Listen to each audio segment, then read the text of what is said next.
बड़ा दुख के साथ कह रहा हूँ कि इतना सब कुछ होने के बाद जो आरएसएस मानवर कांशीराम साहब के नाम से थर-थर कांपती थी, जो नागपुर का जो कहते ना कि उन्होंने तिरंगा नहीं हिलाया और उन नागपुर के लोगों की चूनें हिल जाती थी जब मानवर कांशीराम साहब का नागपुर में या दौरा लगता था साउथ में। क्या वजह थी? आज सारे के सारे नेता मौजूद हैं और उसके बाद आरएस का वर्चस्व कायम हो गया। उसके सामने सारे दल फेल, सारे नेता फेल, सारी नीतियां फेल। क्या होगा? तो उस समय जब मंडल कमीशन के लिए संघर्ष चल रहा था आरक्षण समर्थकों का और आरक्षण विरोधियों का, तो सबसे ज़्यादा विरोध करने वाले पिछड़े समाज के लोग थे।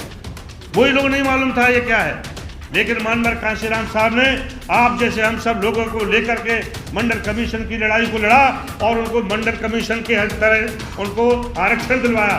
आज भी पिछड़ा समाज भी राज्य पूर्व IPS अफसर साहब, मंचा सेन, दिल्ली सरकार के पूर्व मंत्री आदरणीय राजेंद्र पाल गौतम जी, मंचा सेन, श्री जितेंद्र कुमार जी, बहुजन मूवमेंट के पुराने नायक साथी और मंचा सेन सभी नेतागण उपस्थित, हमारे भाई और बहनों, साथियों, आदरणीय सुरेश माने जी ने कल के और आज के 2 दिन के कार्यक्रम के लिए मुझे आमंत्रित किया था। कल अपरिहार्य कारणवश मैं कार्यक्रम में सम्मिलित नहीं हो सका, लेकिन आज मैंने सुबह उनसे वार्ता की। मैंने कल के लिए तो माफ़ी चाहता हूं, लेकिन आज मैं ज़रूर सम्मिलित होऊंगा। साथियों, मेरा परिचय, मेरा नाम महेश आर्या है, बहुजन समाज पार्टी का संस्थापक सदस्य और मानवर कांशीराम साहब की यूनिवर्सिटी का एक विद्यार्थी रहा हूं। बहन कुमारी मायावती जी का बहुत उनकी किचन कैबिनेट का सदस्य रहा हूँ। अपने शुरुआत से जीवन से काफ़ी लंबा जीवन उनके साथ गुजारा। मूवमेंट का मैंने सारे अप एंड डाउन्स देखे। तमाम RPI का उस समय चलन चल रहा था जब मानवर कांशीराम साहब ने इस मूवमेंट को खड़ा किया था। मानवर कांशीराम साहब के सहयोगी बने, उनके राइट हैंड बनकर उनके आजीवन उनके साथ रहे और बहुजन मूवमेंट में काम करते करते ही इस दुनिया को अलविदा हो गए। साथियों, मैं भी उन्हीं की सानिध्य में बहुजन मूवमेंट को ज्वाइन किया था और तभी संकल्प लिया था कि मैं आजीवन मरते दम तक बहुजन समाज में रहूँगा, उनके समाज के लिए काम करूँगा और हमारे महापुरुषों की दिखाई हुई जो दिशा है, मार्ग है, उसी पर चलता रहूँगा। लाभ व हानि मेरे लिए कोई मायने नहीं रखते। हमने पूरा जीवन लगाया बहन जी को बहुत, जो एक साधारण इंसान से कि इसको कहते हैं आम से खास तक बनने में मेरा सहयोग योगदान रहा, ये बहन जी से ज़्यादा और कोई दूसरा नहीं जान सकता। लेकिन उसके बाद सवाल उठता है कि भाई आप फिर अलग क्यों? तो आज मैं समाजवादी पार्टी का राष्ट्रीय प्रवक्ता के रूप में आपके बीच में इस सदन को संबोधित कर रहा हूँ। बहुजन मूवमेंट मानवर कांशीराम साहब का कैडर पढ़ा सुना तो ये महापुरुषों का मूवमेंट किसी जाति विशेष धर्म का नहीं रहा, बहुजनों का मूवमेंट रहा। इसमें पिछड़े समाज का सबसे बड़ा योगदान महात्मा फूले, छत्रपति साहू जी महाराज, नारायण गुरु जैसे तमाम महापुरुषों का रहा। और उसके बाद में इस मूवमेंट को बाबा साहब डॉक्टर भीमराव अंबेडकर ने चलाया और मंजिल तक पहुंचाया। उस मूवमेंट को आगे फिर मानवर कांशीराम साहब के माध्यम से आगे बढ़ा।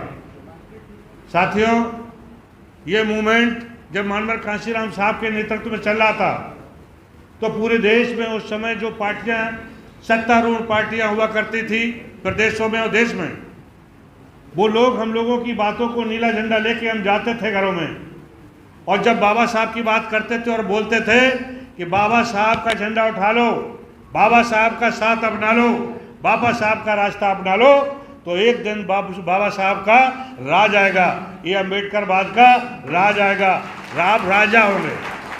ये उस समय बोला करते थे, लोगों में जोश आता था। लेकिन विरोधी क्या बोलते थे? बड़ा सेक चिल्ली वाली बात करते हैं ये लोग। ऐसा कैसे हो सकता है? बाबा साहब डॉक्टर अम्बेडकर का जो नाम लेते हैं, लेकिन बाबा साहब डॉक्टर जीते जी तो कुछ नहीं कर पाए, लेकिन ये कैसे पूरे देश पर राज काबिज कर ले गए?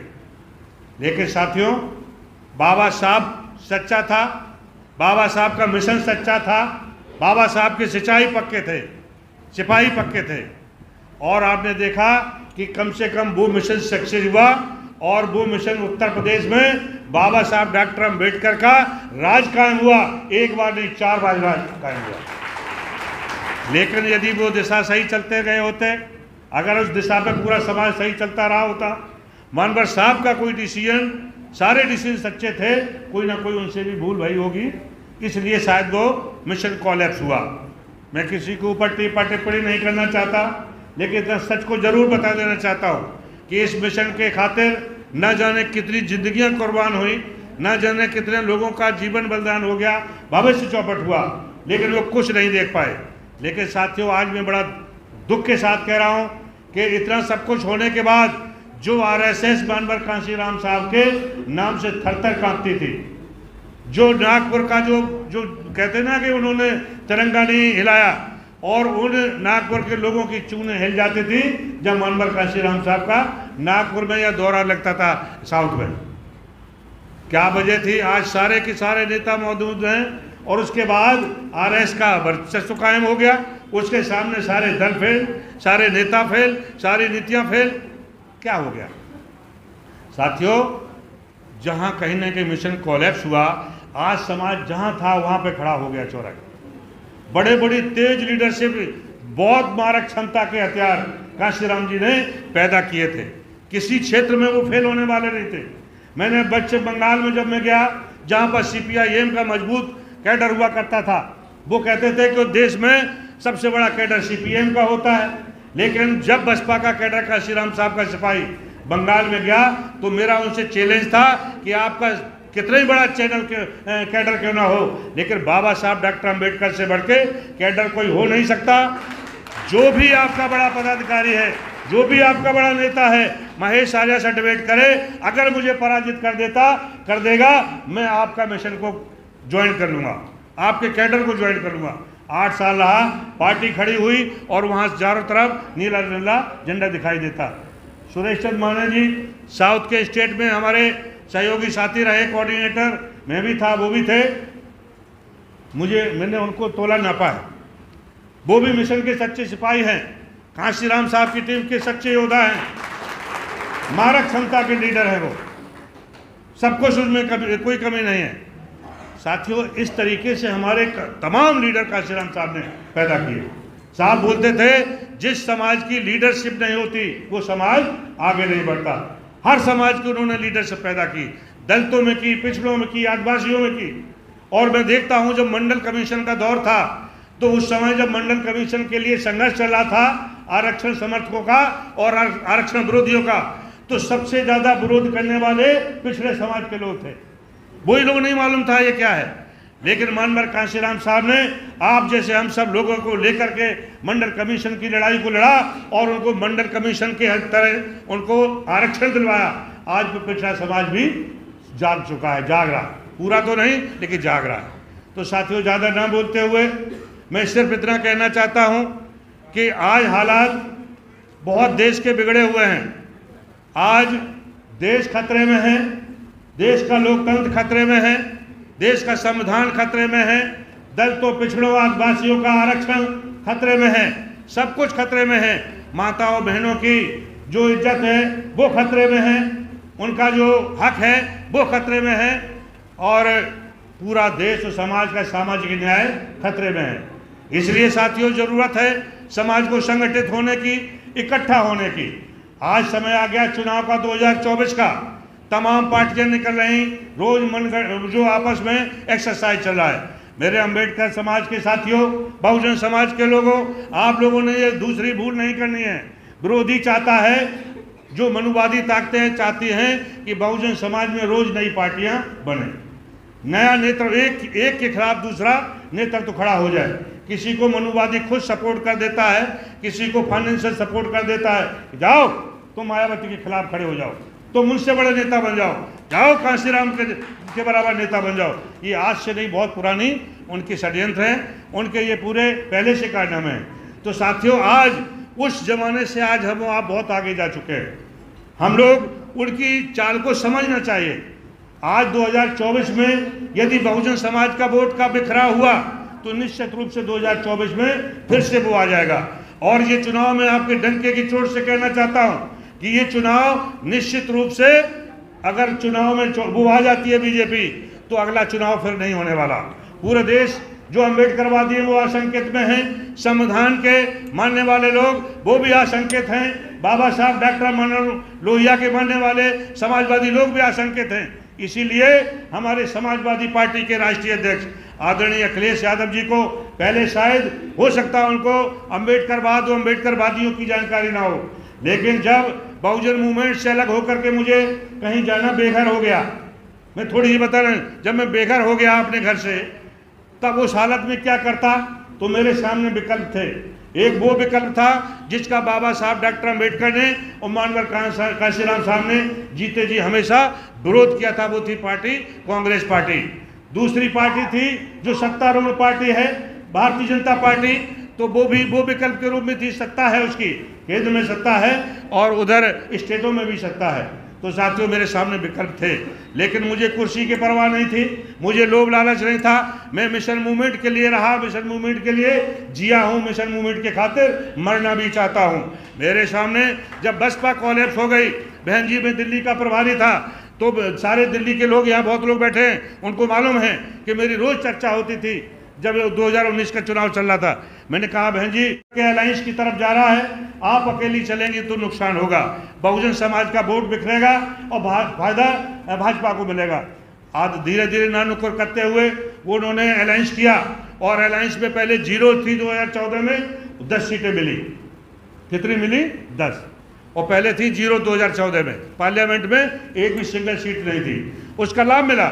उसके बाद मनुवादियों के कहने से, ना जाने उनको किस कारण से, इसका जवाब मीडिया के साथी बैठे हैं, इनमें मीडिया के कम मिशनरी ज़्यादा हैं, वो हमसे ज़्यादा जानते हैं क्या कारणों से थे कि भाई जी ने अलायंस को तोड़ा और बहुजन समाज को फिर बटने और पिटने के लिए छोड़ दिया।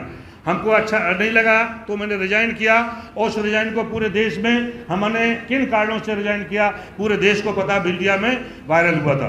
तो साथियों, मैं इतना कहना चाहता हूँ कि इस वक्त पिछड़े दलित को मिलने की जरूरत है। जब मनुवादी समय आने पर सत्ता में काबिज रहने के लिए रातों रात दल इकट्ठे हो सकते हैं, एनडीए बना सकते हैं, उसमें 38 दल जा सकते हैं, और इंडिया जो बना है दूसरे विपक्षी दल, उसमें इंडिया में 26-27 दल आ चुके हैं। तो साथियों, मैं सवाल करना चाहता हूं अम्बेडकरवादियों से, समाज करना चाहता हूं लोहियावादियों से, समाज करना चाहता हूं चमार जाटव बरादरी के लोगों से। जब वो सारे नेता तो मिल सकते हैं, मनुवादी इकट्ठे हो सकते हैं, वो 38 दल बना करके एनडीए बना सकते हैं, लोगों में परसेप्शन खड़ा कर सकते हैं कि भाई जाओ हम फिर से तीसरी बार आ रहे हैं, तो एनडीए दूसरी तरफ इंडिया, दूसरे दल मिलकर के इंडिया बना सकते हैं, नेशनल जो अलायंस बना है। तो मैं बहुजन समाज के लोगों से पूछना चाहता हूं कि दुश्मन को परास्त करने के लिए सारे दलित इकट्ठे, सारे बहुजन इकट्ठे एक मंच तरह क्यों नहीं हो सकते? क्या अलग दल बनाने की जरूरत है? जितने भी बीएसपी से अलग लीडर हुए हैं, जितने भी कैलिबर के लीडर हुए हैं बीएसपी से अलग, जिन्होंने मानवर साहब के साथ काम किया या बहन जी के साथ काम किया, तो ज़्यादातर लोगों ने या तो अपने दल बना लिए हैं या फिर अपने संगठन बना लिए।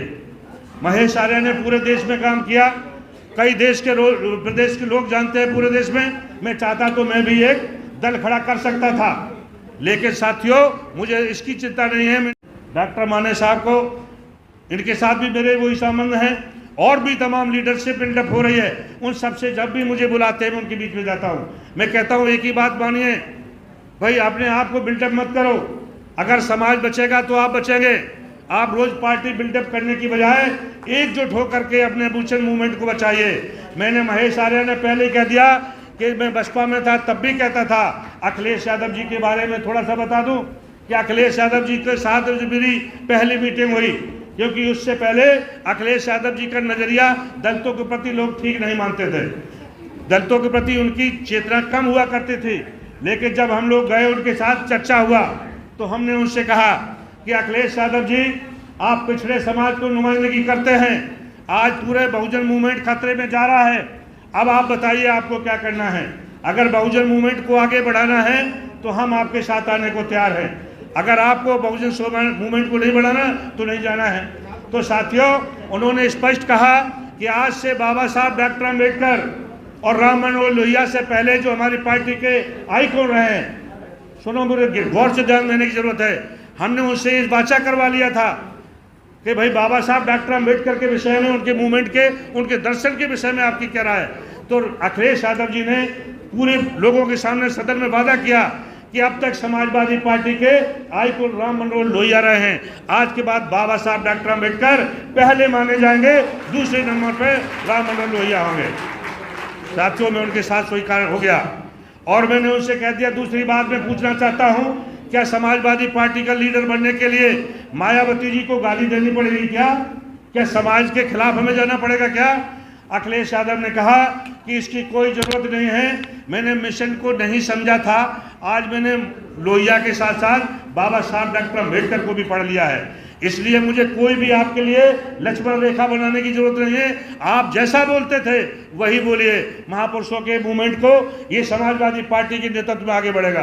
तो साथियों, अगर मैं समाजवादी पार्टी में, मैं और हमारे समाज के लोगों ने उत्तर प्रदेश के 2022 में सपोर्ट नहीं किया होता तो उत्तर प्रदेश में हमारे समाज का नेतृत्व करने वाला जीरो होता। लेकिन हमने अखिलेश यादव से समाजवादी पार्टी में आप लोग समाज की मांग रखते हुए 40 टिकट दिलवाई, 2 टिकट और भी 42 हो गए, उसमें 10 विधायक हमारे समाज के उसमें विधानसभा में बैठे, हमारे बाबा साहब की बात रखने के लिए, अपने समाज की बात रखने के लिए।